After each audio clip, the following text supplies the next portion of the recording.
of the Lord and his his anger about what your hand have made.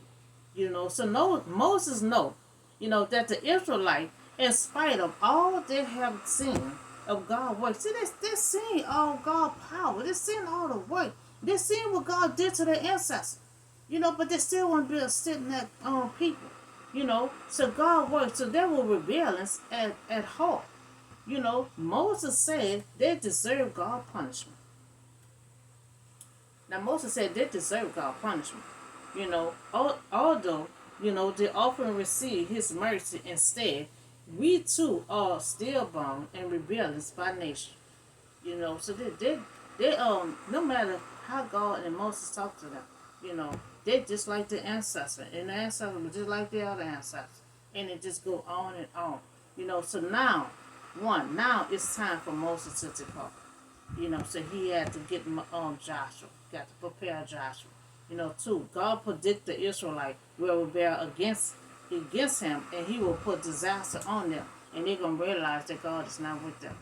To three, God commanded Joshua to lead the Israelite, to the promised land and be strong and courage. And Joshua been appointed to take over leadership, of Israel to guide these people. And that's a big test. He had faith. We got to see how his faith is. Because you got 2 million Israelites. So you got a lot. You got a big job ahead of you. Now you're gonna see what Moses was going through. So nobody don't know what you go through until they get into shoes. Now he about to get in Moses' shoes, and he about to see all the hard work that Moses was doing. Cause see, sometimes people can just look in your life, and think everything is easy until they get in your shoes. Now he about to get in Moses' shoes, and he about to really see how Moses was doing that job. He about to see all the hard work that Moses was doing. So folks, God told Moses to write down this song and teach it to them and help them to sing it, and there'll be a witness for me against them. So still God had them to write that song. He had them write that song down. He had Israelite them to sing it. Not read it, sing it. And this is a witness between God and them. So five, a witness that God brought them to the land flowing with milk and honey. See, God got to do this here. Because they keep on acting like, they did it all by themselves. Thinking they getting in the land by themselves.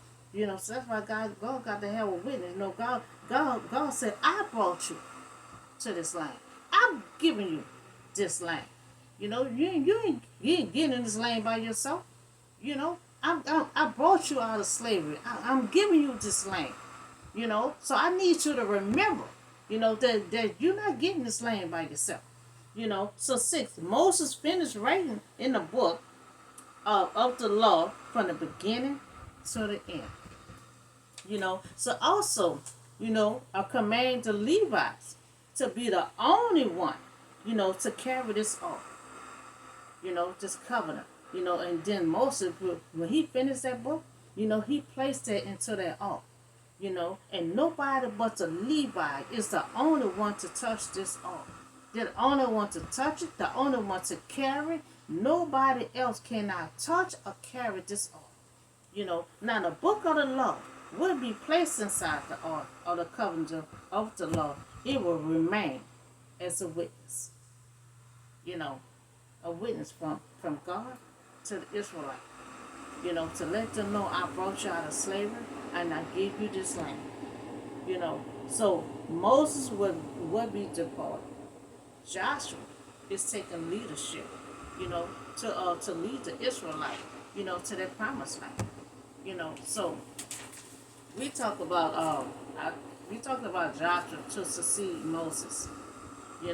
So Moses telling the Israelite that he will not be entering into the promised land with them, but you're gonna have God and you're gonna have Joshua gonna go ahead of you, to possess his land. Moses said, "I'm old now. I'm 120 years old. I can't go with y'all. I can't lead y'all. I ain't got that much strength. We done running around this wilderness for 40 years. Until I got old and I can't go no more.